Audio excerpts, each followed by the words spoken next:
there was that gap between them saying, well, we're doing it, but it doesn't really have an impact on our business. It's just kind of this top of funnel thing that's maybe happening on Instagram. More people are maybe engaging with us, but not really converting.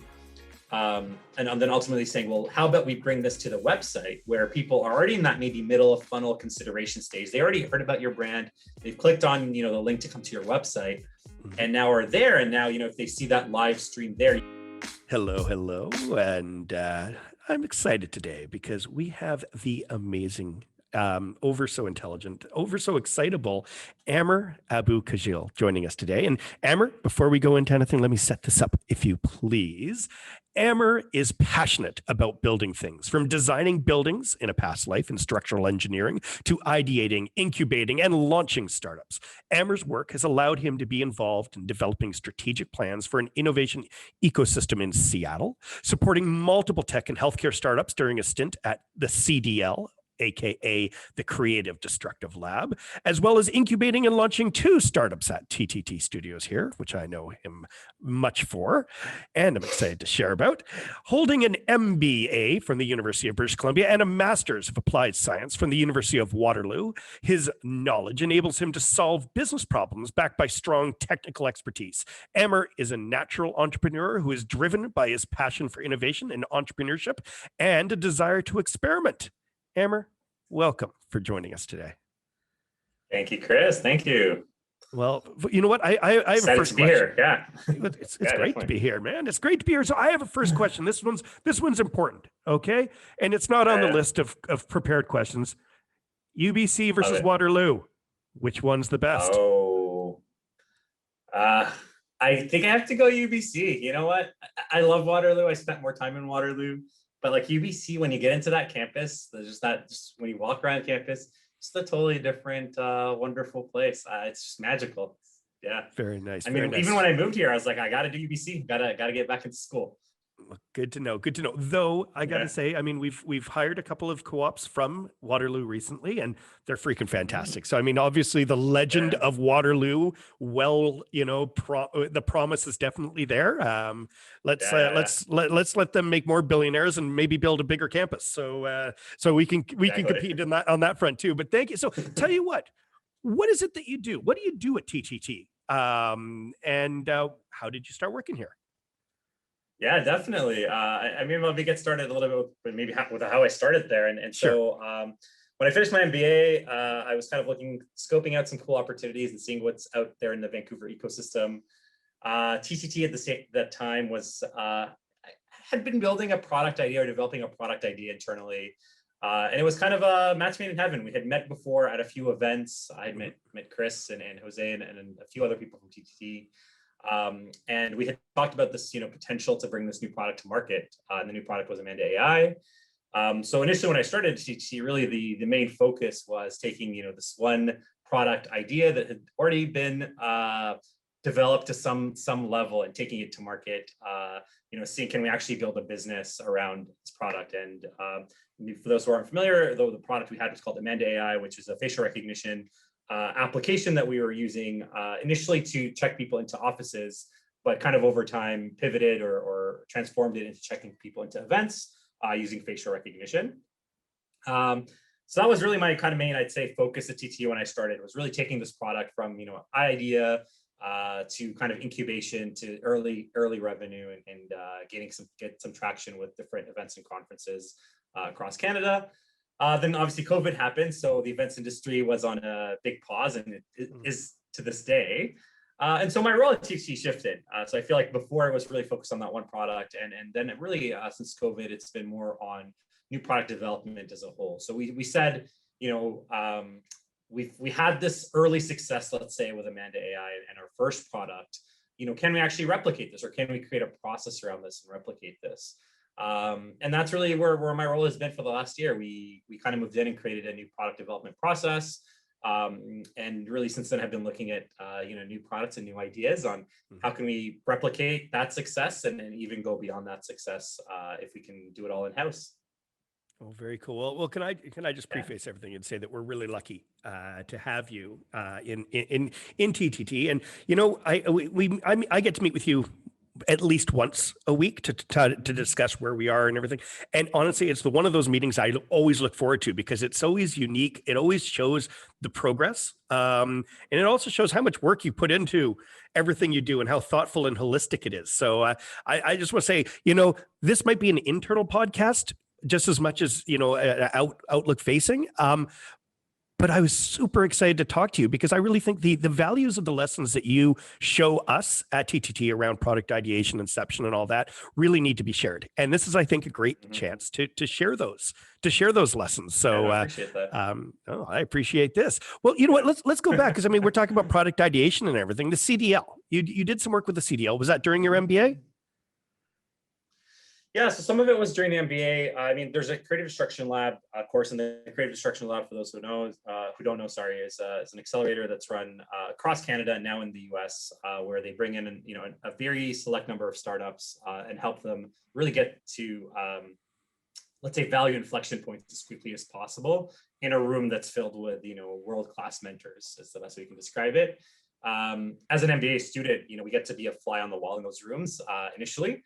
But the great thing for me is I was able to be involved, especially through an honorarium or a scholarship program there, to be part of the team that supports the startups. And so we get matched with about, I think, 5 startups at the time, across health tech and general tech, let's say, that based on the startups that are based here in Vancouver. And it was kind of exciting. And honestly, it's the thing that got me excited about starting, our own product and working through our own product, because, I was working with 5 companies, and for each one we were doing something different. So I'd have a call with a founder, in the morning, talking about marketing and design and their brand colors. And maybe in the afternoon, I'd have another call with a med tech founder to talk about their financial modeling. And I think for me, don't get me wrong, the MBA value clicked slightly before, but that was really kind of the first kind of, point where I was like, oh, I think I did learn some stuff at the, in the MBA program at Sauder. I can kind of task hop between these different, business concepts and actually add value to these founders as they kind of go through this accelerator program. Mm-hmm. And that was really kind of, it also got me excited about, the early opportunity with TTT to realize that I can bring, that wider skill set to, a singular product as well.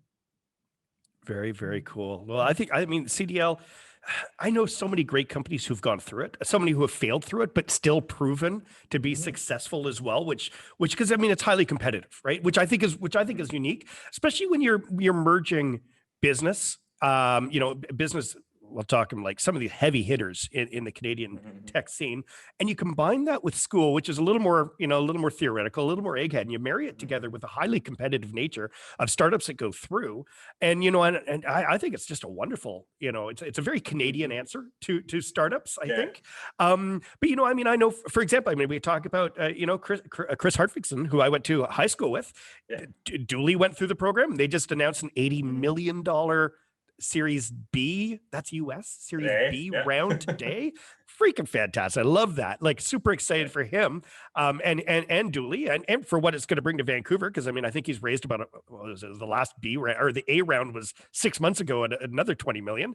Do you have any stories of any of the companies that you went through that maybe you can share? I don't want to get into too much privacy, obviously. Yeah.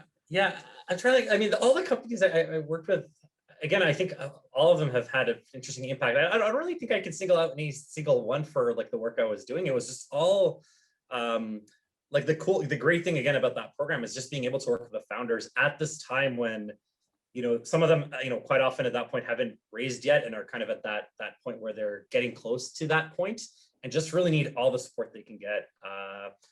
And I think that's really what we were there to do, is really help them with the things that they just needed kind of an extra set of eyes on, or extra pair of eyes on as well. And I think for me, one of the startups I was working for had been doing, again, they were trying to bring to market kind of a direct to consumer hearing aid, and I thought again that was for me something I had never thought about, again in kind of this let's say med tech but consumer space, let's say, and it was just interesting to be part of these product ideas or companies that I had never been even exposed to in the past. I think that's really what I appreciate about that program. And, again, while, the program's mission is to, commercialize these technologies, there's still a really kind of wide breadth of types of companies that go through the program.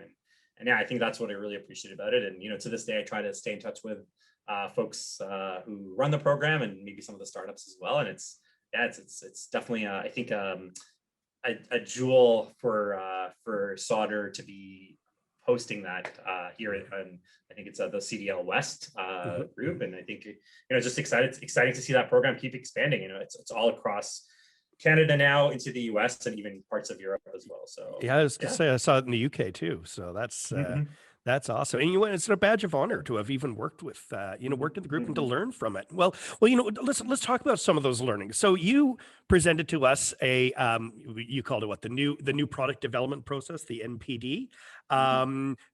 Maybe some of the learnings came from there. Can you tell us and maybe elaborate on that process? Yeah, so really we started formulating this process early last summer, and kind of the goal there was to say, how can we replicate success, successful startups or successful product ideas, and internally kind of catered for what we do at TTT, right? So I think that was the interesting part for me, is thinking about, what are our strengths as a company? Why are we doing what we're doing? Why do we want to go into product? And really think about that first, and then say, okay, well, how do we create a program or a process that allows us to do this, not just once, but to be able to do this, maybe once a year, and then maybe once a quarter even, for new products as well. And yeah, I mean, that process was just a combination of, things I've been exposed to through different programs, best practices, for creativity, innovation, ideation. And, we spent, I think, a number of months there. I think for us also, the exciting thing last year was we spent the time creating that process, and then also simultaneously running the process internally to kind of understand, is it working? Is it not working? What do we need to change? Does it need to be faster or slower? And it's, again, everything from, again, ideation, and part of that big ideation process is, design thinking workshops around the ideas, validation around the ideas. So talking, getting out there and talking to the customer, I think was really a key part of that process, which, obviously all startups do, but we really emphasize that is, let's talk and let's understand these problems first. And once we did that, that was, I'd say, more of the focus for us as like more of a business, let's say, or product team. We didn't really start developing anything for quite a while. And I think that was kind of the biggest thing I was trying to introduce to the TTT. While we're excellent at developing software products, we shouldn't just do that first when we have an idea, right? Like, let's go out there, let's do the business validation, let's do the design thinking workshops, let's create mock-ups and talk to our customers a lot more about those mock-ups, or potential customers about those as well, before we actually start writing a line of code. And I think that was probably my biggest takeaway, is like, dig into the problem, create a process around that so that we don't mess that up before we actually ever start coding. And I think that was probably my biggest takeaway and contribution to that. That's really cool. I mean, I got to say, I got to reflect a little bit. You said, talk to the customers or talk to the users, as all startups do, but I would argue not enough startups do. And I would actually like to reflect on the fact that you made that so paramount to the mission, to really understand it, but also to say, hey, I mean, one problem I find with technology businesses is sometimes technology is way too cool and you focus on that. But the thing that I loved is you always brought it back to, okay, forget about the technology. The technology is really just a leverage. It's just a tool. What's the problem you're trying to solve? And let's figure out the problem. Let's own that problem, talk to the users, talk to the potential customers, and then work that problem through so we really understand it better. And then we can start understanding the features and all the ideation and all those stages, which I think, is really bang on, great way of looking at it. Well, and I think one other thing for us, sorry, just to quickly comment as well, like one other thing for us was that, again, we weren't married to a certain idea too early on, or we tried to kind of, I don't want to say postpone that, but we were looking at a number of problems, and even through our validation stage, had talked to, again, everything from people in marketing to lawyers, because we were looking at some legal related potential problems to dive into.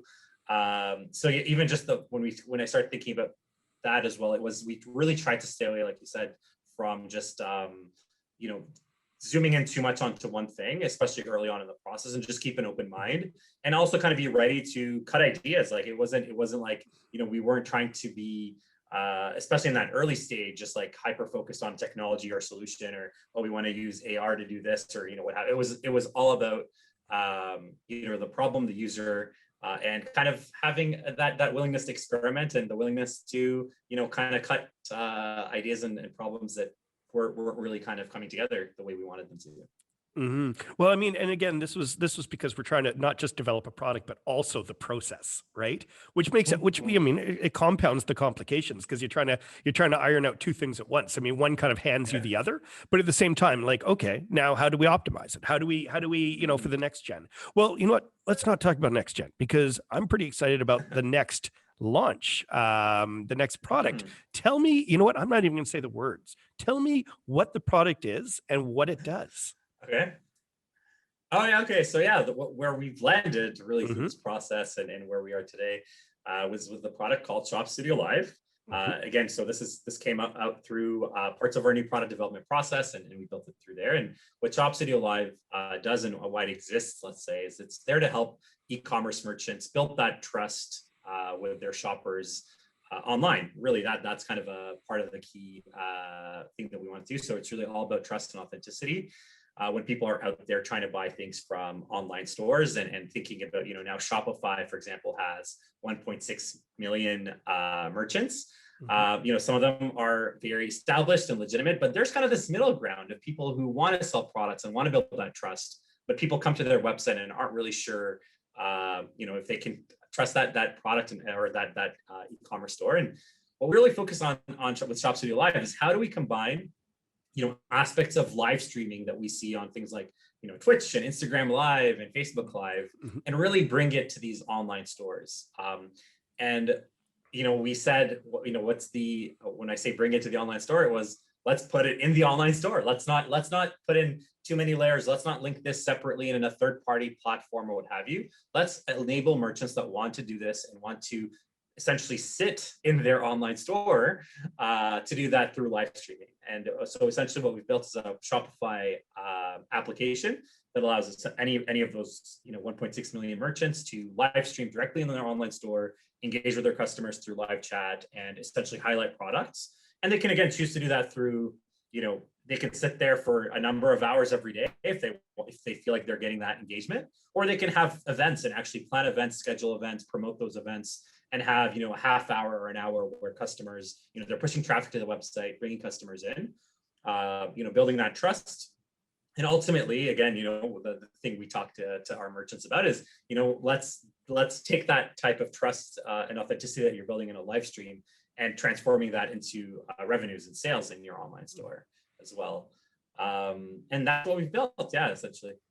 Well, and I'm super excited because it will be launching. Yeah. I mean, it was just pushed to the App Store. Was it yesterday? Today? It's. Yeah, exactly. So launching soon, probably in the next, I would say a couple of weeks as we kind of get through that app review process. But yeah, really excited to be at Shopify and really dip our toes into the Shopify ecosystem as well.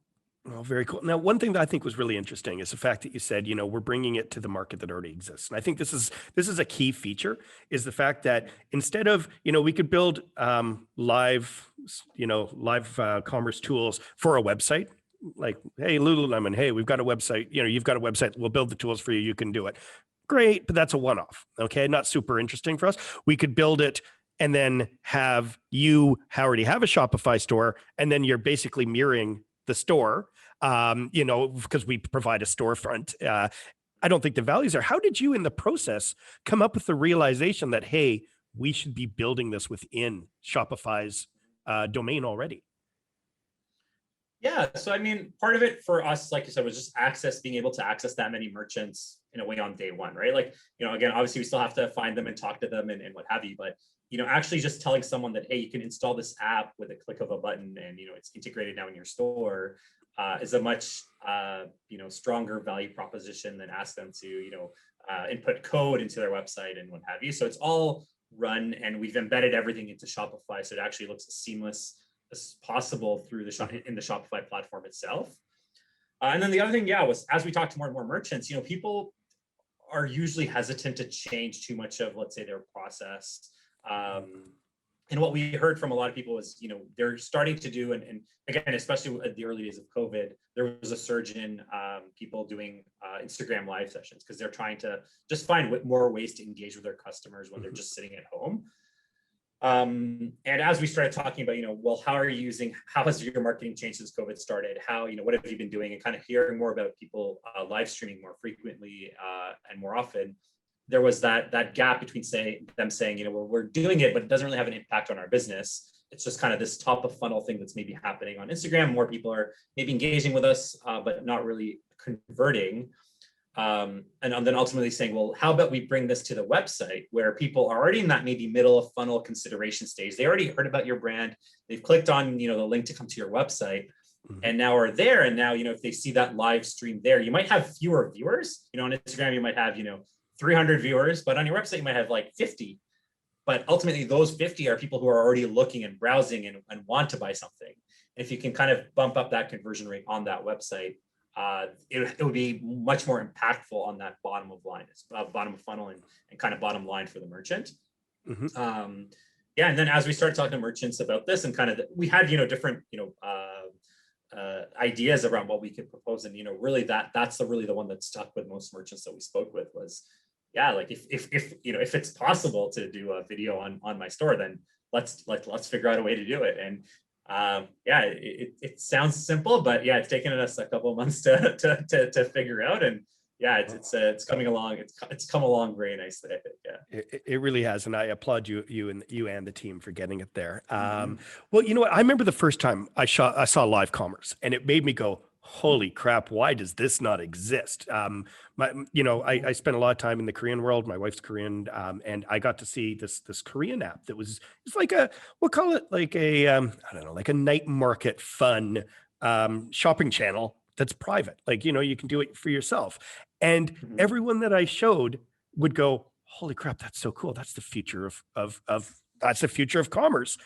But, and in China, I mean, you hear about these huge transactions, the monster sales, and it's a mature industry. Why hasn't it been as mature or has been forthcoming in North America yet?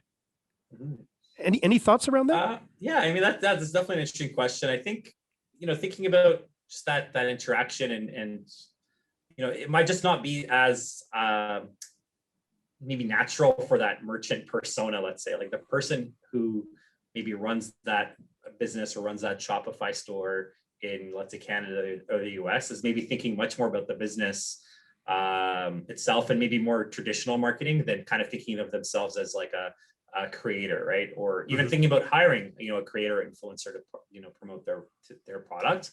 I think, for us, it's really going to be about finding those merchants, again, at the start, especially, that they themselves, represent their brand, that they themselves are like a micro influencer, maybe in their industry and want to engage.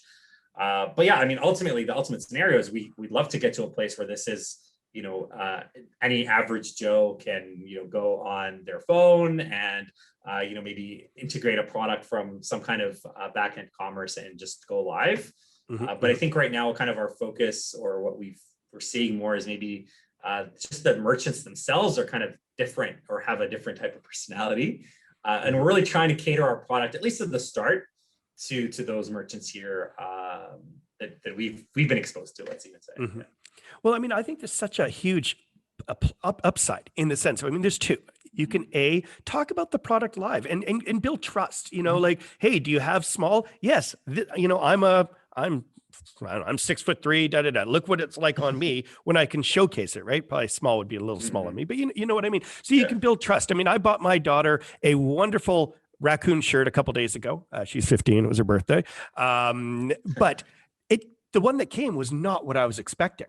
And you know what? that would have been a problem to solve if they could have just showed me what the sample looks like right there. But also, I want to buy from people that share the story. Like, I want to believe in their story of the product. A product to me is as much that the feeling I get from where it came from, the story behind it, there's so much to it. It's even something as simple as a t-shirt. I want the artist to tell me what made you think it was a great idea to put a raccoon on here, like this. And I think to have that opportunity to create a bond with the brand is super, super interesting. And I'm excited about, trying to let these people tell the story. And the idea, hopefully, is that, you have these shoppers that, when they feel like they've built this relationship, that they also come back as well. And whether they come back when you're not live streaming, or they come back, for every live stream, because you're maybe an entertaining personality as well to kind of shop with. I think that'll be kind of an interesting way to see. And I think, again, I think at the start, the reality is it's not going to be for every merchant. It's going to be really for those merchants that, like you said, want to tell the story, that feel maybe more comfortable in front of a camera, that, are willing to put in the effort to do this. But I also think the reality of it, and what some of the numbers are already telling us from around the world, is that, even merchants who are hesitant might switch change their mind. And I'd say primarily because, if the boost in your conversion rate is substantial, during your live stream, then it's like, you don't kind of have an excuse to not do it. We're hearing, of conversion rates doubling, tripling, quadrupling during a live stream, because like, if I'm going to go buy something and I see the person there, like you're saying, like, you have this trust, you have there's a person behind this online, like with this website. It feels a lot more real. They're a lot more human. I love talking about like how we were really trying to humanize these online connections. And I think, what I'm hoping to see, and I think what we're starting to see across the world, is that once these data points about, how this will benefit a business as well come to light, it'll just become hopefully more of a mainstream marketing strategy. And just part of your marketing strategy is, Facebook ads and a newsletter and SMS, email, and live streaming. And that becomes something you plan for and you do on a weekly basis or a daily basis or what have you. And that's what we'd love to see happen in the industry. Yeah, and you know what, obviously I'm bought in, but when you see what's happening in China and in Asia, and you see that, it's a whole new category of tax bracket, is live streamer. And because there's so many of them, and also in China, where they recognize, there's there's just huge value that we're missing here, and I hope that we get to be the floodgates to really showcase that. Well, tell you what's the pandemic? Obviously that's helped. Those who are probably shop or being a little bit more from home. If this is a side hustle, because I'm sure a lot of there's a lot of side hustles out there, and a nice thing about side hustle is you usually do it because you're interested in it. Do you think that is a really interesting opportunity for those people who have a side hustle that maybe have a story to tell? Do you think that's a huge market we could be talking to?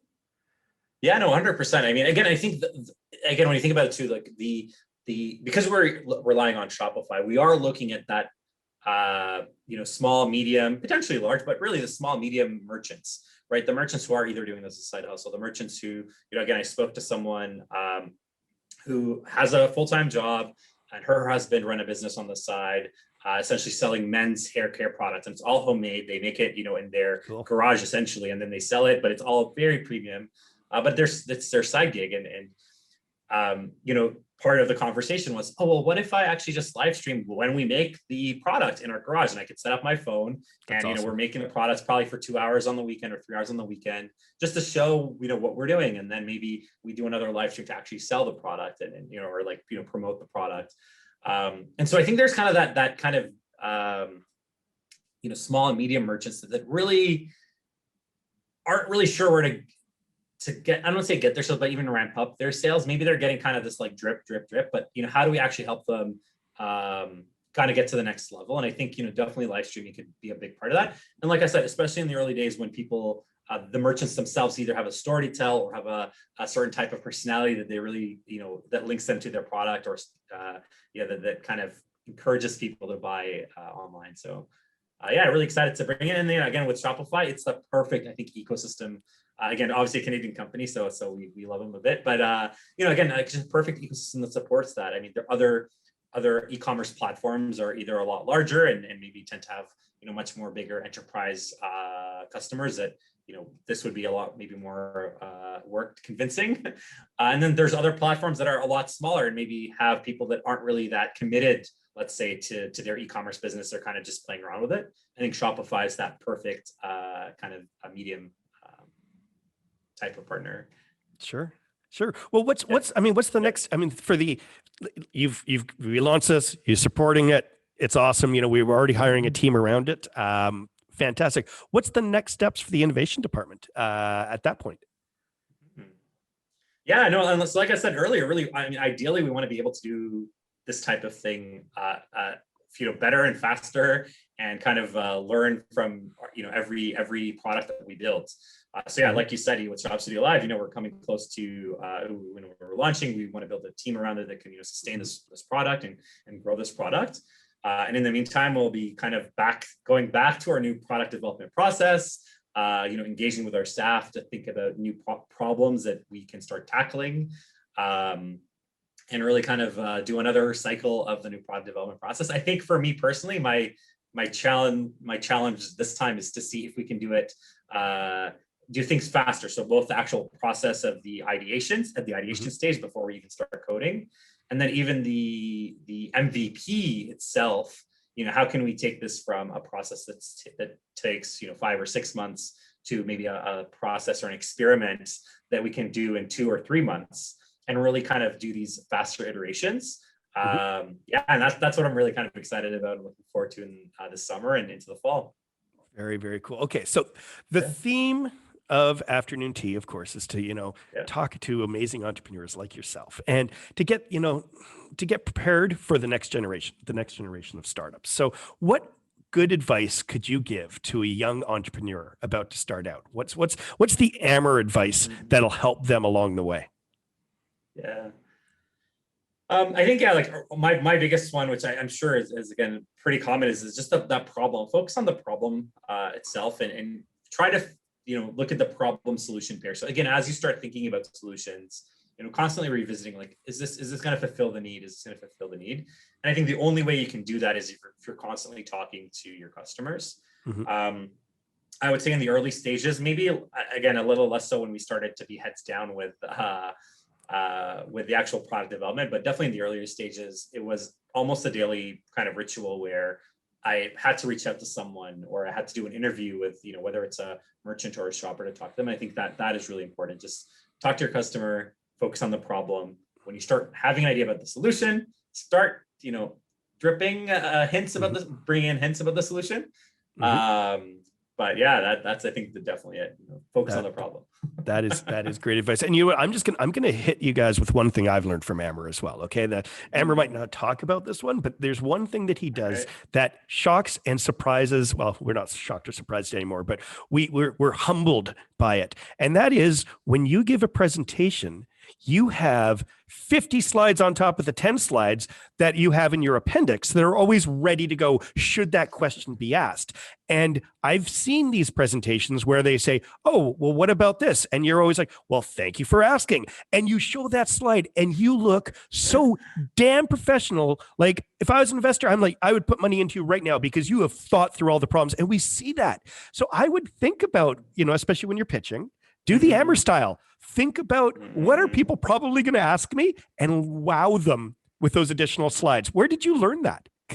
Mom always made you prepared? Like, where did you get that? I mean, yeah, I think it's just a combination, right? Like, I think, that needs to feel like I'm always prepared, or, not wanting to get asked questions that I don't know the answer to. So I guess the big thing for me is, like an appendix is just a natural part of a slide deck.